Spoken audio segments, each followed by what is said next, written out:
Dia jiratsika andriambava kosa ny mahakasika ny fampianarana.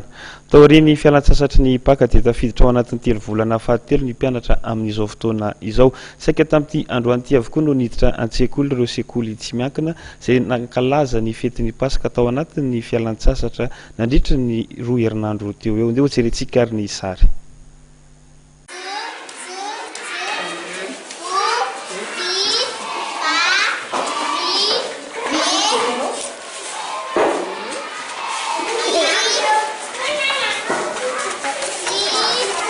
Tao aorian'ny fialan-tsasatry ny paka dia tafiditra ao anatin'ny 3 volana fahatelo ny mpianatra amin'izao.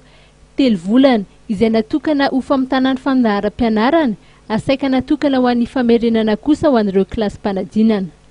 Raha ny eto amin'ny EPP-Analakely dia voalazan'ny mpanabe fa somary mavesabesatra ho an'ny ankizy ihany ny 3 volana farany.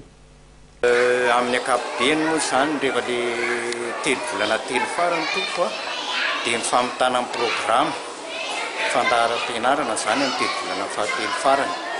Dia io 3 volana fahatelo farany io enjakenjana ihany satria efa vesatra le ankizy nanomboka tany amin'ny 3 volana voalohany sy 3 volana faharoa dia mavesabesatra amin'ny ankizy zany le izy no fotro le tao-pianarana zany amin'ny 3 volana fahatelo farany.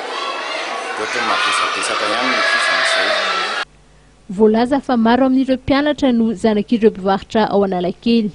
Amin'ny ankapobeny aloha zany ohatran'ny mpampianatra zany dia miezaka manao an'izay azahoan'ny ankizy lesona sy aingana indrindra, dia eo koa moa zany hoe ampatsahirina amin'ny ankizy foana zany le fitadidiana dia mamerina ny zavatra vita tany aloha ihany koa ao anelanelan'izay, satria ny tany aloha koa zany tsy maintsy averina teoriana mba hananany ankizy le fitadidiana.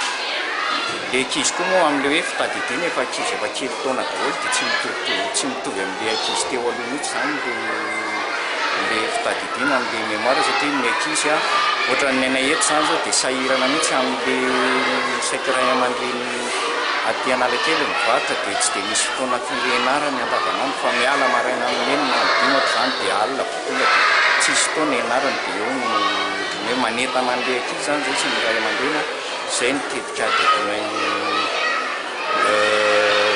fanetanana ny ray aman-dreny mba sy mivery foana izay zavatra efa vita. Na dia izany aza, miezaka ny mpianatra tsirairay mba ho vita soamantsara ny tao-pianarana ary hisonitra kilasy avokoa. Ireo kely indrindra moa dia hita fa mavitrika tokoa amin'ireo fampianarana sy ny lalao samihafa.